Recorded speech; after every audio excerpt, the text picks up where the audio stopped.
الحمد لله نحمده ونستعينه ونستغفره ونؤمن به ونتوكل عليه ونعوذ بالله من شرور أنفسنا ومن سيئات أعمالنا من يهد الله فلا مضل له ومن يضلله فلا هادي له ونشهد أن لا إله إلا الله وحده لا شريك له ونشهد أن سيدنا ومولانا محمدا عبده ورسوله وبارك وسلم تسليما كثيرا أما بعد فأعوذ بالله من الشيطان الرجيم بسم الله الرحمن الرحيم أتأمرون الناس بالبر وتنسون أنفسكم وأنتم تتلون الكتاب أفلا تعقلون واستعينوا بالصبر والصلاة وإنها لكبيرة إلا على الخاشعين الذين يظنون أنهم ملاقو ربهم وأنهم إليه راجعون صدق الله العظيم.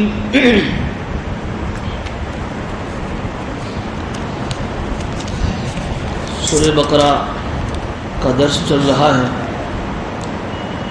گزشتہ سے پہلے والے ہفتے میں سورہ بقرہ کے رکو نمبر 5 کی تفسیر کی گئی تھی اور اس میں آپ حضرات کو بتایا تھا کہ اب یہ رکو نمبر 5 سے لے کر اس پورے پہلے پارے میں اللہ رب العزت تفصیل کے ساتھ ڈیٹیل میں بنی اسرائیل کے اوپر جو اللہ نے انعامات کیے تھے اور پھر اللہ کے حکموں کو نہ ماننے کی وجہ سے ان پر جو سزائیں نازل ہوئی تھی، ان سزاؤں کا اور ان پر ہونے والی نعمتوں کا تذکرہ اللہ تعالیٰ کر رہے ہیں. تو یہ رکو نمبر 5 میں یہ جو کہا یا بنی اسرائیل اذکروا، یہاں علماء نے فرمایا ہے، مفسرین نے، یہ بنی اسرائیل کے علماء کو یہاں کہا جا رہا ہے اور ان کو اللہ کی نعمتیں یاد دلائی گئی کہ تم اللہ کی نعمتوں کو یاد کر کے انہیں یہ شرمندہ کیا جا رہا ہے کہ تم پر اللہ کی اتنی ساری نعمتیں ہیں. اس کا نتیجہ یہ ہونا چاہیے کہ تم ان نعمتوں کی شکر گزاری میں آخری پیغمبر تاجدار مدینہ سرکار دو عالم صلی اللہ علیہ وسلم پر ایمان لے آؤ. لیکن جو یہودی علماء تھے، جیسا کہ گزشتہ بھی میں نے بتایا تھا، ان کی ایک عادت یہ تھی کہ ان سے جو عوام ان کی جو معتقد ہوتی تھی، ان سے جو محبت رکھنے والے جو لوگ ہوتے تھے، ان کی طرف سے انہیں جو ہدیے، جو نذرانے، جو تحفے ملا کرتے تھے، جس کی وجہ سے انہیں یہ ڈر تھا کہ اگر ہم آخری پیغمبر کی بات مان کر ان کے اوپر ایمان لے آئیں گے اور ہم ان کو آخری نبی مان لیں گے تو ہماری چودراہٹ، ہماری سرداری اور ہمارا بڑا ہونا یہ سب چلا جائے گا، جس کی وجہ سے عوام کی طرف سے جو ہمیں ہدیے، جو گفٹ، جو نذرانے، جو تحفے ملتے وہ سب بند ہو جائیں گے، نہیں ہمارا نقصان ہو جائے گا بہت بڑا.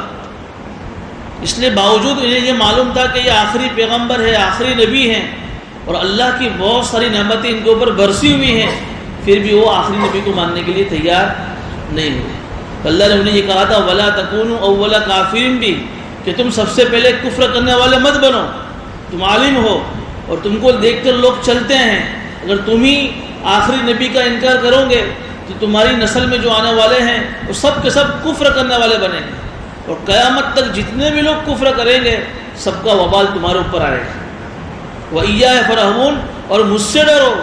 تمہارے دلوں میں جو یہ چیز بیٹھی ہوئی ہے کہ تمہارے نذرانے اور تمہارے تحفے اور تمہارے ہدیے سب ختم ہو جائیں گے، یہ تو سب آنے جانے والی ساری چیزیں ہیں. یہ اصل چیز تو ہے مجھ سے ڈرنا ہے کہ کل قیامت میں تم میرے سامنے جب کھڑے کیے جاؤ گے اور اس وقت جب حساب کتاب ہوگا تو تمہارا کیا بنے گا. تو ڈرنے کی چیز اصل مجھ سے ہے. یہ ڈرنا کہ بھی ہمارے نذرانے ختم ہو جائیں گے، یہ کوئی اصل چیز نہیں. اس لیے یہ لوگ کیا کرتے تھے کہ جب ان کے پاس ان کے جو عوام جو ہوتی تھی وہ دو طرح کی ہوتی ہے، کچھ مالدار ہوتے ہیں، کچھ غریب ہوتے ہیں. تو جو غریب آتے تھے تو ان کے لیے تو کوئی مسئلے میں کوئی آسانی پیدا نہیں کرتے تھے لوگ، کیونکہ ان سے کچھ ملنے کی امید نہیں ہوتی ہے کہ یہ ہمارا کیا فائدہ کریں. لیکن کچھ مالدار قسم کے لوگ اگر کچھ مسئلہ پوچھتے تو یہ لوگ ان کی جو کتاب تھی تورات، اس کے اندر جو اصل حکم ہوتا ہے اس حکم کو یا تو چھپا دیتے تھے وہ، یا اس کے اندر کچھ گڑبڑی خلط ملط کر دیتے تھے وہ. جیسے گزشتہ میں نے ایک مثال سے سمجھایا تھا کہ ان کے بنی اسرائیل کے ایک مالدار لڑکے نے، جو ایک اونچے خاندان کا لڑکا تھا، اس نے کیسی حرکت کر دی کہ شادی شدہ ہونے کے بعد بھی کسی غیر محرم عورت سے اس نے زنا کر لیا، جس کی سزا اسلام کے اندر بھی یہی ہے اور ان کے مذہب میں بھی یہی تھی کہ بھئی اسلامی حکومت ہو تو اس کو رجم کر دیا جاوے، یعنی کھڈا کھود کر اس کو آدھا دفن کر دو اور پتھر اتنے مارو کو مر جاوے. شادی شدہ ہے اور پھر بھی تجھے حرکت کر رہا ہے، اس لیے اسلامی حکومت میں اس کی سزا یہ ہے کہ آئندہ کوئی ایسی حرکت نہ کرے. اب وہ مالدار لڑکا آیا تو اس کو یہ سزا سنانی چاہیے، تورات میں بھی یہی سزا ہے کہ بھئی اس کو رجم کر کے کھڈا کھود کے اس کو مار دو اس کو. لیکن انہیں یہ خطرہ تھا کہ اگر میں نے اس مالدار لڑکے کو یہ سزا سنائی تو پھر اس کے ابا کی طرف سے مجھے جو ہدیہ ملتا تھا وہ بند ہو جائے گا، میرا نقصان ہے اس میں. تو وہ سزا چھپا دی ہو، اور کیا کیا کہ بھئی چلو ایک کام کرو، ایک اس کے بدلے میں کوئی اور حکم بیان کر دیا، بھئی اس کے چہرے کو کالا کر دو اور اس کو گدھے کے اوپر بٹھا دو اور پورے شہر میں گھما دو، اس کی سزا معاف. کہ کتنا بڑا یہ جرم یہ لوگ کرتے تھے. ایک تو حضور اکرم صلی اللہ علیہ وسلم پر ایمان نہیں لا رہے ہیں اور دنیاوی مال کی آگے آ رہا ہے. مال کی محبت اتنی تھی کہ جس کی وجہ سے یہ تورات کے اندر اللہ کے حکموں کو چھپاتے تھے.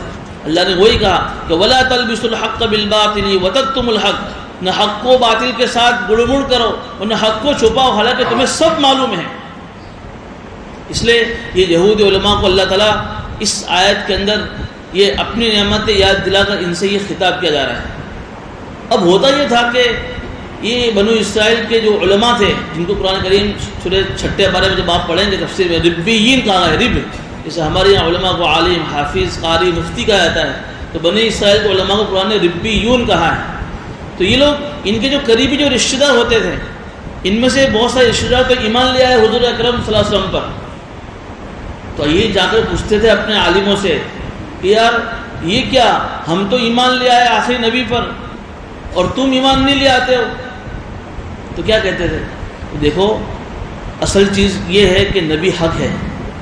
ان سے ایسا کہتے تھے کہ جو آخری نبی آئے ہیں یہ حق ہیں، برحق ہیں. یہ ہم تو کسی مصلحت کی وجہ سے ایمان نہیں لاتے ہیں، آپ لے آئے ہو تو اس ایمان پر باقی رہنا، چھوڑنا مت اس آخری نبی کی پیغمبری کو. ایسا کہتے تھے. ہماری تو بہت ساری مصلحت ہے نا، آج بھی لوگ کہتے ہیں نا مصلحت مصلحت مصلحت، مصلحت کا پائجامہ اتنا بڑا کر دیا کہ ساری چیزیں مصلحت میں لڑ کر دین کو چھپا دینے کا. یہ وہی کہتے ہیں. یہ تو بہت مصلحت، ابھی آپ نے آپ کو بتایا کیا مصلحت، وہی نذرانے ہمارے بند ہو جائیں گے کہ ہماری تو بہت بڑی مصلحت ہے آخری نبی کو نہ ماننے کی، لیکن تم جو ایمان لائے ہو بات صحیح ہے، حق نبی ہیں. تو قرآن آگے ان کو یہ کہہ رہا ہے کہ تم جس چیز کا لوگوں کو حکم کرتے ہو، أَتَأْمُرُونَ النَّاسَ بِالْبِرِّ، کہ تم تو لوگوں کو نیکی کا حکم کرتے ہو، یا نیکی سے مراد آخری نبی پر ایمان لانے کا حکم کرتے ہو. کہاں ہے اپنے قریبی رشتہ دار سے کہ بھئی حق نبی ہیں، ایمان لے آنا ان کے اوپر. وَتَنْسَوْنَ أَنفُسَكُمْ، اور اپنے آپ کو تو بھلا دیتے ہو، خود تو ایمان نہیں لے آتے ہو.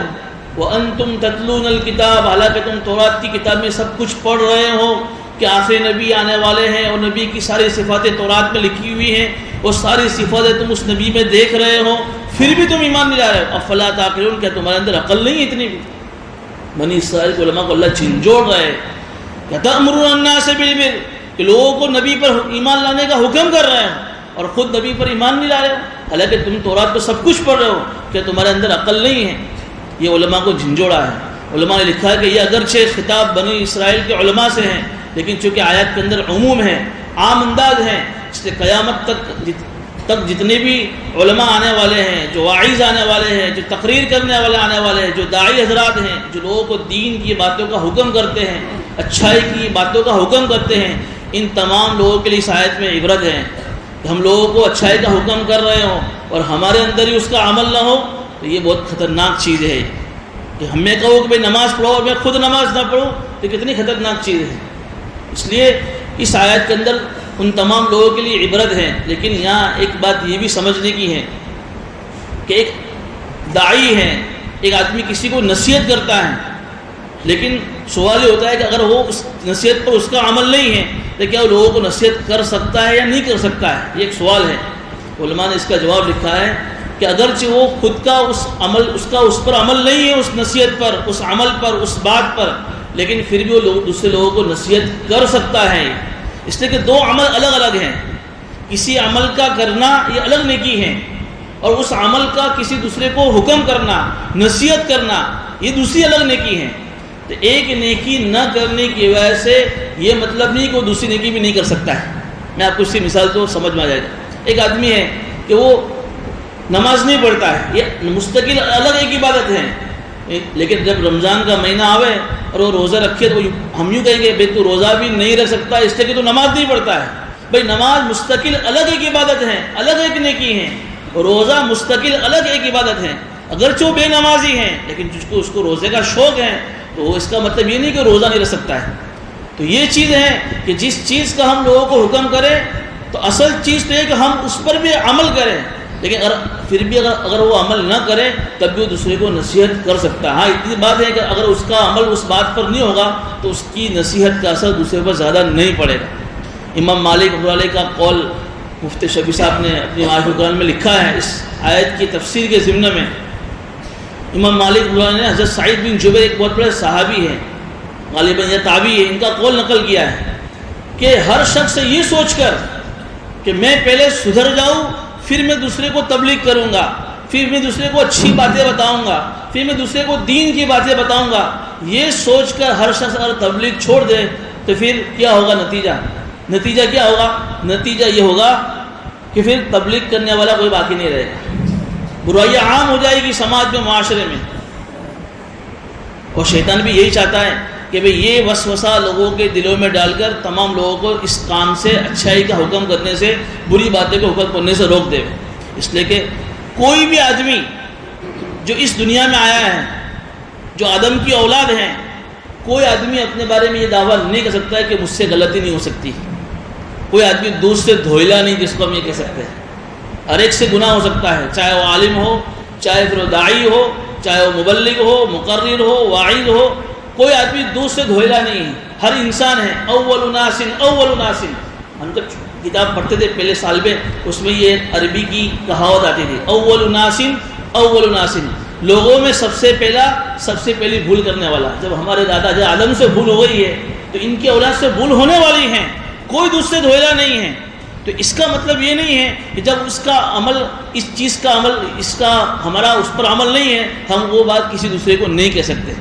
بلکہ حضرت تھانوی رحمۃ اللہ علیہ کا ملفوظ ابھی یاد آیا مجھے، ان کے مطابق لکھا ہے، بہت بڑے اپنے وقت کے مجدد گزرے ہیں، ابھی ہم تھانہ بھون جا کر آئے ان کی مزار پر، بہت بڑی ان کی خدمات ہے، اللہ نے ان سے بہت بڑا کام لیا ہے، 1500 کے قریب کتابیں انہوں نے لکھی ہے اپنے زمانے کی، اور بڑا اللہ نے ان سے کام لیا ہے۔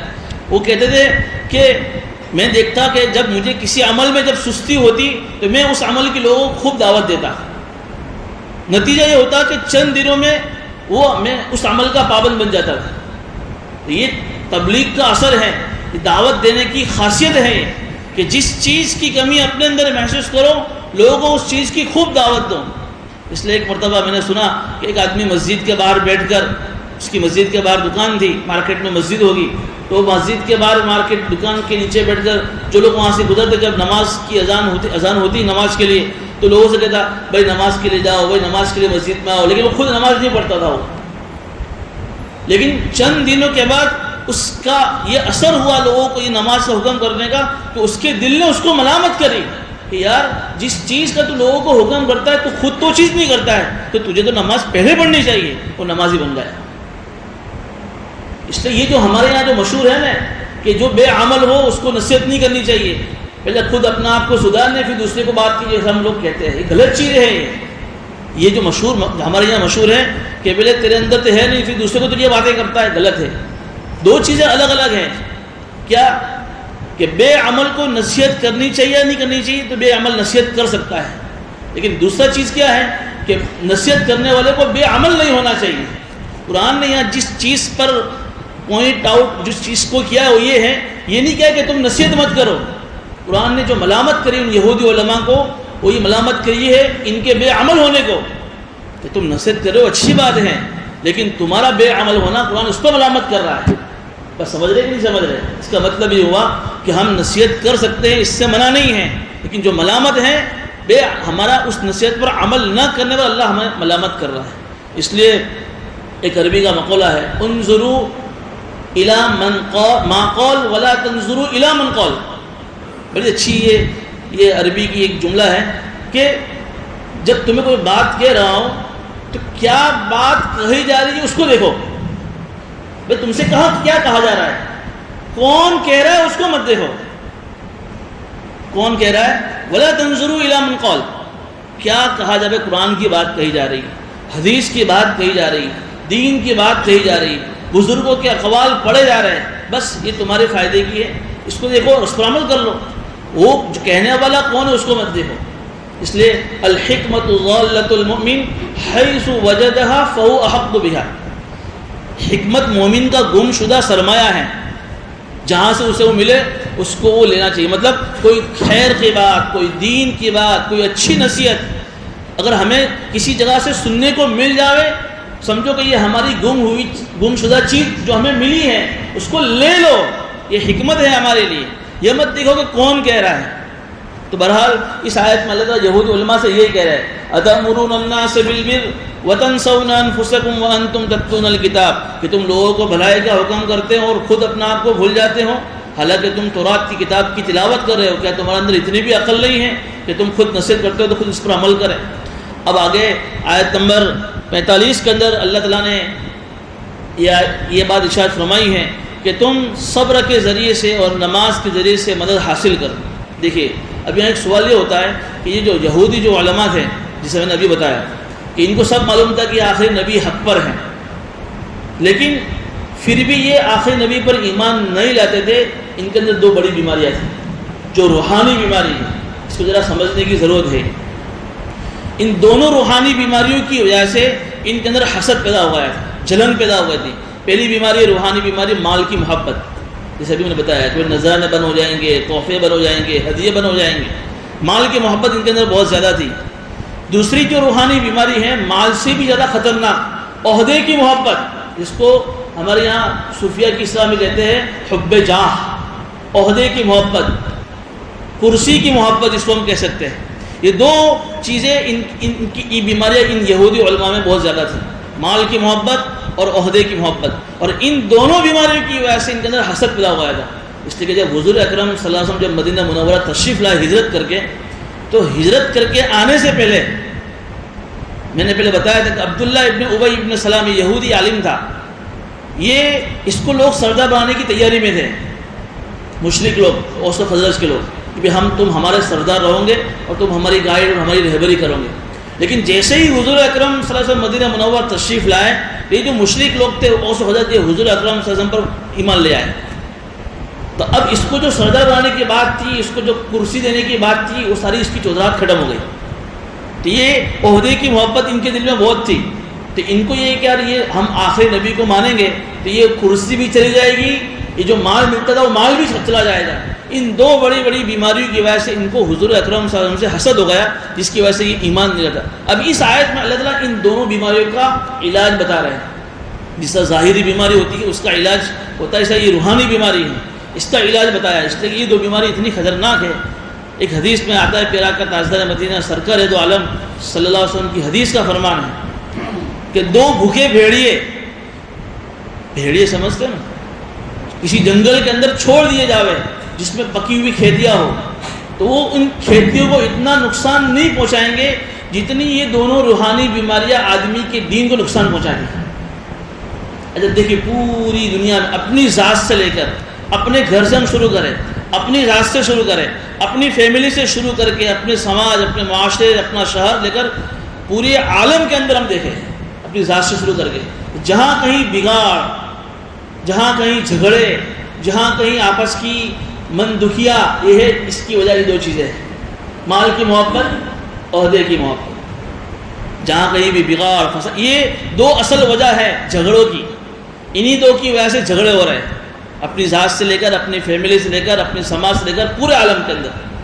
کسی کی محبت کی وجہ سے مارا ماری ہو رہی ہے، مال کی محبت اور کرسی کی محبت. اس کی وجہ سے آدمی قتل بھی کر رہا ہے، کسی کو جو ہے حسد بھی کی وجہ سے اس کے اوپر جادو بھی کر رہا ہے، اس کے اوپر پتہ نہیں کیا کیا آدمی کرتا ہے میلی ودیا ہو رہی ہے، جادو ہو رہا ہے، اس کے ساتھ کیا کیا نہیں ہو رہا ہے کہ یار میرے پاس مال ہے، اچھا خاصا مال ہے، اور اتنا مال ہے کہ میں اس مال کے اندر اللہ نے مجھے وہ مال اتنا دیا ہے کہ میں اور میری نسلیں آسانی کے ساتھ اس مال کے ذریعے سے اپنی ساری ضرورتیں پوری کر سکتی، زندگی گاڑی اچھی طریقے سے چل سکتی ہیں، لیکن میں خوش اس لیے نہیں ہوں کہ میں دوسرے سے زیادہ میرے پاس مال نہیں ہے۔ ہر آدمی چاہتا ہے کہ ہر آدمی خوش رہنا چاہتا ہے، نہیں چاہتا ہے، لیکن ایسا نہیں ہے، ہم دوسروں سے زیادہ خوش رہنا چاہتے ہیں۔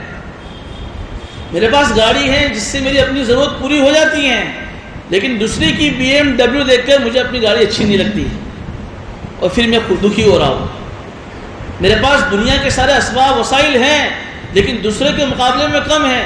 جب میرے پاس رو ہاؤس ہے، جب میں دوسرے کا بنگلہ دیکھتا ہوں تو مجھے اپنا رو ہاؤس اچھا نہیں لگتا ہے، اس کا بنگلہ دیکھ کر مجھے وہ اپنی جو اللہ نے نعمت دی اس نعمت سے میں خوش نہیں ہوں۔ اس کی وجہ سے یہ مال کی محبت پھر کیا کرتا ہے کہ اس سے جو اس سے مال میں زیادہ آگے ہیں، کرسی اور عہدے میں زیادہ آگے، اس سے حسد کرتا ہے، اور حسد کا نتیجہ یہ ہوتا ہے کہ آدمی پھر اس کے لیے میلی ودیا بھی کرتا ہے، جادو بھی کرتا ہے، پتہ نہیں کیا کیا نہیں کرتا ہے۔ قرآن کریم ان دونوں کا علاج بتا رہا ہے کہ مال کی محبت کرنے کا علاج کیا ہے اور عہدے کی محبت کے ختم کرنے کا علاج کیا ہے۔ یہ یہودی علماء کو بتایا جا رہا ہے لیکن اس میں ہمارے لیے بھی عبرت ہے۔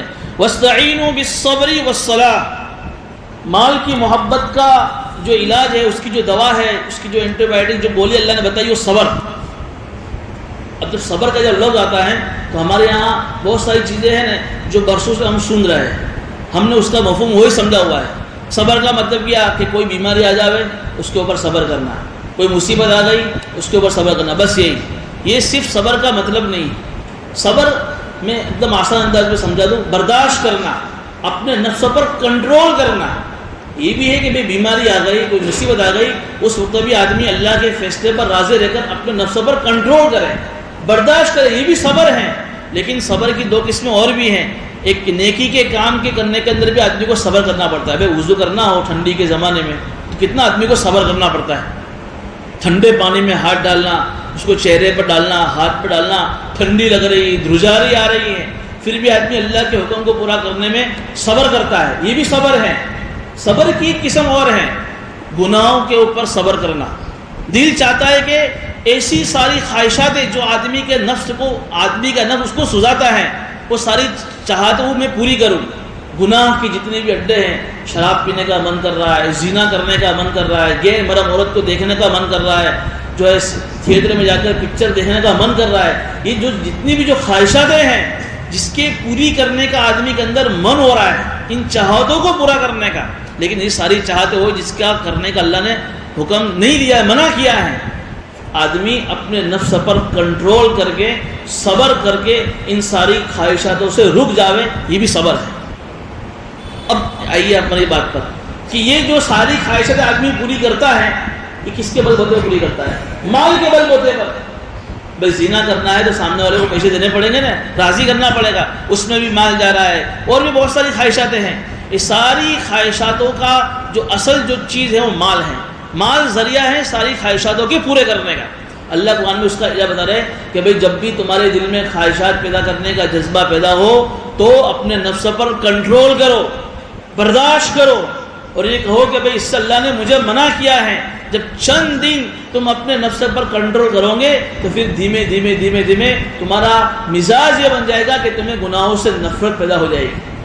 جب گناہوں سے نفرت پیدا ہوگی تو آٹومیٹک مال کی محبت کم ہو جائے گی، اس لیے کہ مال کی محبت اب رہی نہیں۔ کیوں کہ اب خواہشات دل میں نہیں آ رہی ہے تو مال کی محبت نہیں رہے گی۔ بھائی مجھے اتنا مال ملا ہے جس سے میری اپنی زندگی گاڑی چل سکتی ہے، بس میرے پاس حلال ذریعہ ہے، میں کما رہا ہوں، میں کھا رہا ہوں، میری اولادیں میری نسلیں کھا رہی ہیں، لیکن جو خواہشات تھی اب ختم ہو گئی، تب زیادہ مال کی لالچ اس کے دل میں پیدا نہیں ہوگی۔ جب مال کی لالچ پیدا نہیں ہوگی تو پھر آدمی اپنے آپ کو اللہ کے حکموں کے تابع کر دے گا۔ اس لیے جو ہمارا یہ نفس ہے نا، یہ بڑی یہ شیطان سے بھی خطرناک چیز ہے، اس لیے کہ شیطان کو بھی شیطان کس نے بنایا؟ اس کے نفس نے بنایا، کوئی شیطان دوسرا تھوڑی تھا۔ شیطان کو بھی شیطان بنانے والا اس کا نفس ہے۔ رمضان کے مہینے میں اللہ شیطان کو جو ہے قید کرتا ہے، پھر بھی لوگ روزہ نہیں رکھتے، کیوں نہیں رکھتے؟ وہ شیطان تو ہے ہی نہیں، تو وہ اس کا نفس ہے جو اس کو روزہ رکھنے سے روک رہا ہے. کہ رمضان کے مہینے میں آدمی گناہ کیوں کر رہا ہے؟ وہ نفس کی وجہ سے کر رہا ہے. اس لیے نفس کو سدھارنے کی، کنٹرول کرنے کی بہت ضرورت ہے. یہ ایک دو دن میں نہیں ہوگا. یہ تو تفسیر کے اندر، درس میں، بیانات میں، یہ صرف ترغیبی چیز ہے. اصل تو جو ہے نا عمل ہے، پریکٹس ہے، اصل یہ چیز ہے. آج ہم نے یہ سن لیا اور ہمیں چاہے کہ بھئی ابھی تفسیر ختم ہونے کے بعد ہمارا نفس یہ کا مزاج ایسا بن جائے کہ آج کے بعد میں کوئی گناہ نہیں کروں گا. ایسا نہیں ہوگا. اس کے لیے کوشش ہے، پریکٹس ہے. اللہ والوں کی صحبتوں میں جا کر اپنے آپ کو بٹھانا ہے جہاں اپنے نفس کی اصلاح ہوتی ہے نا. اس لیے کہ اللہ والوں کی صحبتوں میں ایک اثر یہ ہوتا ہے کہ آدمی جب کسی بزرگ کی خانقاہ میں جا کر، کسی اللہ والوں کی صحبت میں جا کر صرف بیٹھتا ہے، چاہے ان سے کوئی بات نہ بھی سنے، تو وہ دل کا دل سے جب کنیکشن، جب تار جب جڑتا ہے تو آٹومیٹک جو ہے دل کے اندر اچھائیاں کے اچھے جذبات پیدا ہوتے ہیں. جب شیخ زکریا رحمۃ اللہ علیہ کے بارے میں مجھے یاد آیا. شیخ زکریا جس کی ہم فضائل اعمال کی تعلیم ہمارے گھروں میں ہوتی ہیں. قرآن کے بعد سب سے مقبول کتاب بخاری شریف، اور بخاری شریف کے بعد سب سے مقبول پوری دنیا میں جو کتاب ہے وہ فضائل اعمال ہے، جس کے مصنف حضرت شیخ زکریا رحمۃ اللہ علیہ. ان کی آپ بہت ساری کتابیں دیکھو گے، یہ آپ ان کے بیانات آپ نہیں دیکھو گے. اس لیے کہ ان کا مزاج یہ بہت زیادہ بیانات نہیں کرتے تھے، وہ بہت زیادہ وہ باتیں نہیں کرتے تھے اپنے بیانات میں. ان کا مزاج یہ تھا کہ ان کی خانقاہ میں جو مریدین جب آتے تھے، ان کا بھی بہت بڑا حلقہ ہے مریدین کا، ان کے ہاتھ پر بیٹھنے والے کا. تو ان کی خانقاہ میں جو مریدین آتے تھے، اس طرح کرسی لگی ہوئی ہے، جس شیخ بیٹھے ہوئے، سامنے مریدین بیٹھے ہوئے ہیں. حضرت شیخ آنکھیں بند کر کے مراقبہ میں بیٹھ گئے. اب سارا مجمع بھی حضرت شیخ کی طرح مراقبہ میں چلا گیا. کوئی بیان نہیں ہو رہا ہے، کوئی چیز بات نہیں کہی جا رہی ہے، لیکن بس حضرت شیخ کی مجلس میں بیٹھے ہیں. اب وہ دل اندر میں لوگ مجمع کے اندر دھاڑے مار مار کر لوگ روتے تھے. پھر کوئی بات تو بیان نہیں ہو رہی ہے. بس اللہ والوں کی صحبت میں بیٹھنے کا اثر یہ ہوتا تھا کہ جب حضرت شیخ بیٹھتے تھے تو اللہ والوں کی صحبت میں بیٹھنے کی وجہ سے بیٹھنے والے مریدین کی دل کے اندر ایسی کایا پلٹ ہوتی تھی، وہ دھاڑے مار مار کر اپنے گناہوں سے توبہ کرتے تھے، روتے تھے وہ. تو یہ اس کے بعد پھر جو کیا ہوتا ہے کہ نفس جو ہے نا آدمی کو پھر ملامت کرتا ہے گناہوں پر. تو بہت لمبا مضمون ہے نفس کی، بہت ساری قسمیں، نفس لوامہ ہے، نفس مطمئنہ ہے. بہرحال یہ پہلا علاج ہے مال کی محبت کو کم کرنے کا. کیا کہ بھئی جب بھی کسی گناہ کی خواہش دل میں پیدا ہو، اس وقت کنٹرول کرے اپنے نفس پر، اور یہ گمان کرے اور یہ استدعا کرے کہ میرا اللہ نے مجھے اس چیز کے کرنے سے منع کیا ہے. چند دن آدمی اس کو کرے گا، دھیرے دھیرے اس کا مزاج بن جائے گا نفس پر صبر کرنے کا. ہمارا نفس نا چھوٹے بچے کی طرح ہے. چھوٹا بچہ ہوتا ہے، اس کو بہت پھسلانا پڑتا ہے. ضد کرتا ہے تو اس کو اس کی ضد تو ختم نہیں، اس کو پھسلانا پڑتا ہے. نفس کو بھی پھسلانا پڑتا ہے. جیسے مثال کے طور پر ابھی ٹھنڈی کی راتیں ہیں، اب آدمی سویا، نیت کر کے سویا کہ مجھے تہجد پڑھنی ہے، فجر کی نماز پڑھنی ہے. تو میں آپ کو مثال دوں، اب کیا کرے گا آدمی کی فجر کی نماز پڑھنے کا مزاج نہیں ہے. اب 6:30 بجے جماعت ہے، 6 بجے کا الارم رکھا ہے، 6:10 کا رکھا ہے، 6:20 کا رکھا ہے. الارم پر الارم بج رہے ہیں، آنکھ بھی کھل رہی ہیں، لیکن اندر میں مزاج نہیں ہے تو نہیں اٹھ پا رہا ہے. اب اس کا علاج کیا ہے؟ ایک دم سے اب نمازی فجر کا نماز نہیں پڑھنے والا ایک دم سے وہ 6:30 بجے فجر کی نماز پڑھنے نہیں آئے گا. وہ اب کیا کرنا پڑے گا کہ 6 بجے الارم بجتے اس کی آنکھ کھلی ہے تو نفس سے کیا کہو؟ نفس منع کرے گا، بھئی یار ٹھنڈی رات ہے، میٹھی نیند آ رہی ہے، نیند پوری نہیں ہو رہی ہے. نفس کو دیکھ بھائی تیرے کو نماز پڑھنے نہیں لے جاؤں گا، تو صرف اتنا کام کرا، اٹھ کر خالی بیٹھ جاؤ. بیٹھ تو جا تو. اب نفس کو اندر سے پھسلاؤ. اب نفس چلو بیٹھنا ہی بیٹھ گیا. اب تھوڑی دیر بیٹھے، آنکھیں مسلی، اب سو جاؤ. 1-2 دن ایسا کرو.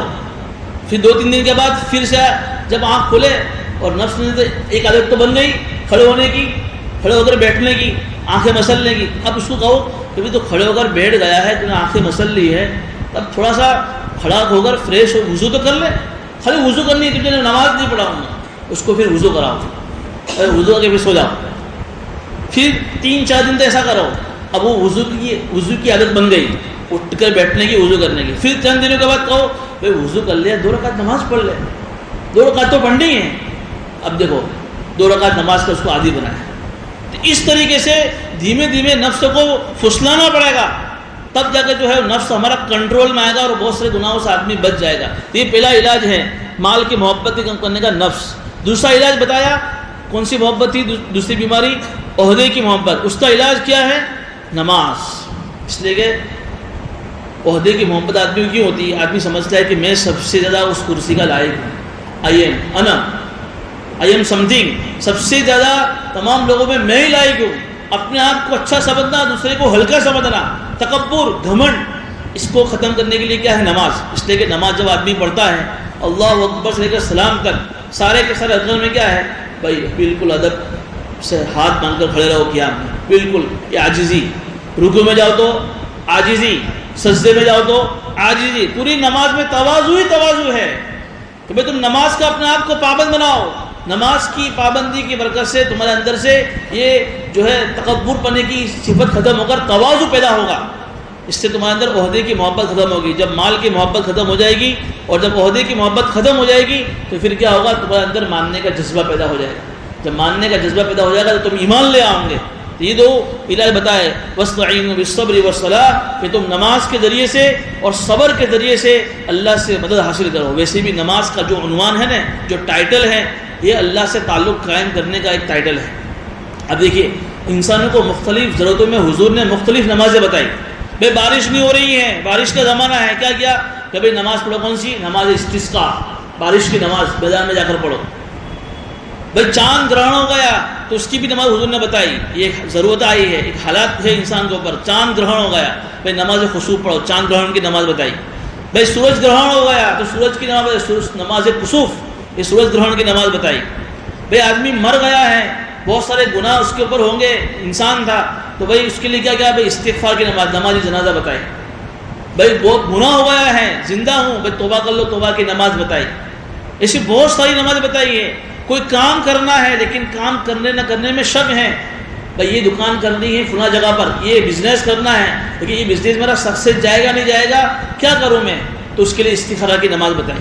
تو مختلف ضرورتوں کے لیے مختلف نمازیں بتائی ہیں کہ نماز کے ذریعے سے اپنے مسائل کو حل کرو اور نماز کے ذریعے سے اللہ سے مدد چاہو، اللہ تمہاری مدد کرے گا اس کام کے اندر. باہر یہ دو علاج بتائے، صبر کے ذریعے سے اور نماز کے ذریعے سے جو ہے مدد چاہو. وَإِنَّهَا لَكَبِيرَةٌ إِلَّا لِلْخَاشِعِينَ اور نماز تو ہے ہی بہت بھاری چیز. قرآن کہہ رہا ہے نماز تو علاج تو اللہ نے بتایا ہے لیکن بھاری علاج بتایا ہے. گولی بہت اینٹیبائیوٹک 500 پاور سے زیادہ بھاری گولی ہے. یہ اللہ کیا کہہ رہے ہیں؟ إِلَّا لِلْخَاشِعِينَ ہے نماز تو بھاری، لیکن جن کے اندر خشوع ہوگا، جن کی نماز میں سکون ہوگا، ان کے لیے نماز بھاری نہیں ہے. اس لیے کہ میں آپ کو ایک مثال سمجھا بات سمجھ میں آ جائے. ہمارا جو نفس ہے نا، یہ اس بات کا عادی ہے کہ بھئی اس کو آزاد چھوڑ دو. بھئی کبھی 5 منٹ پہلے کیا سوچ رہا تھا؟ دکان کے بارے میں سوچ رہا ہے. 5 منٹ کے بعد سوچ رہا ہے ملک کے بارے میں سوچ رہا ہے کہ میں حاکم بن جاؤں. اس کے دل میں خیالات کی کوئی حد نہیں ہے، وہ جو چاہے سوچے. جیسے شیخ چلی کے بارے میں مشہور ہے، وہ کیسے کیسے پلاننگ بناتا تھا. یہ انسان کے نفس کا مزاج ہے، تو وہ خیالات میں آزاد ہیں. اب جب نماز میں آدمی جب کھڑا ہوتا ہے اس کو بہت ساری پابندیاں ہیں. جو چیزیں نماز سے پہلے جائز تھی وہ نماز میں ساری پابندیاں. بھئی ہنسنا نہیں ہے، بولنا نہیں ہے، کھانا نہیں ہے، پینا نہیں ہے، سونا نہیں ہے. اب یہ جب نماز میں جب کھڑا ہوتا ہے اس کے نفسوں کو اچھا نہیں لگتا ہے، اس لیے کہ اس کا نفس تو آزاد ہے. یہاں پابند بنا دیا اس کو نماز کے اندر. تو اب پابند بنانے کی وجہ سے چونکہ انسان کی پوری باڈی اس کے دل کے تابع ہے، اب پوری باڈی بھی بے چین، دل بھی بے چین نماز کے اندر. اس لیے منافق کے لیے نماز بہت بھاری چیز ہے. چونکہ وہ تو دیکھا دیکھی نماز پڑھتے تھے مسلمان کہلانے کے لیے، لیکن جو ایمان والا ہوتا ہے اس کے لیے نماز بھاری نہیں ہے. تو نماز بھاری کو آسان بنانے کے لیے علاج کیا بتایا کہ بھئی جو ہمارا نفس جو آزاد ہے سوچنے کے بارے میں، اس کو نماز جب تم پڑھو تو کسی ایک فکر میں اس کو مشغول کر دو. یہ ہمارا تجربہ ہے، آپ بھی تجربہ کر لیجئے اس کو. بھئی آپ کو اگر نماز پڑھنی ہے اور آپ یہ سوچ رہے ہیں کہ نماز میں اللہ کے علاوہ کسی کا خیال نہ آئے، تو آپ چند دن اس کی مشق کر لو. بھئی نماز میں بس یہ خیال کرنے کا کہ میں اپنے اللہ کو دیکھ رہا ہوں، یہ بہت اونچا درجہ ہے. اگر یہ خیال نہیں ہے اللہ مجھے دیکھ رہا ہے، اس کی ہم مشق کریں. جب دھیان کے ساتھ آدمی نماز میں بس یہ سوچتا رہے گا کہ میرا اللہ مجھے دیکھ رہا ہے، میرا اللہ مجھے دیکھ رہا ہے، میرا اللہ مجھے دیکھ رہا ہے، تو دوسرا کوئی دھیان آئے گا اس کی نماز میں. تو کیا ہوا؟ اس کی وجہ سے نماز کے اندر سکون پیدا ہوا. الا علی الخاشعین کہ جس کی نماز میں خشوع ہوگا، دھیان ہوگا، نماز اس کے لیے کوئی مشکل چیز نہیں ہے. تو بہرحال یہ علاج بھی بتایا اور نماز میں خشوع پیدا کرنے کا ذریعہ بھی بتایا. واستعینوا بالصبر والصلاۃ نماز کے ذریعے سے اور صبر کے ذریعے سے مدد حاصل کرو. اور نماز بھاری چیز ہے لیکن خشوع کرنے والوں کے لیے الذین یظنون انہم ملاقو ربہم وانہم الیہ راجعون جو خشوع کرنے والے ہیں نماز کے اندر سکون رکھنے والے ہیں، ان کی یہ صفت یہ ہے، انہیں یقین ہے کہ ہمیں ہمارے رب سے ملنا ہے، جب اللہ سے ملاقات ہوگی تو اللہ ہم کو کیا کیا اس کے بدلے میں دے گا۔ یہ جب لالچ ہوتی ہے تو آدمی نماز میں اور سکون لگاتا ہے۔ وَأَنَّهُمْ إِلَيْهِ رَاجِعُونَ، اور ڈر بھی ہے کہ میدان محشر میں اللہ کی طرف لوٹنا ہے، تو وہاں جب حساب ہوگا تو ہمارا کیا بنے گا۔ تو امید بھی ہے، خوف بھی ہے، جب امید بھی ہوگی اور خوف بھی ہوگی تو نماز کے اندر سکون پیدا ہو جائے گا۔ اللہ پاک ہمیں ان باتوں پر عمل کرے۔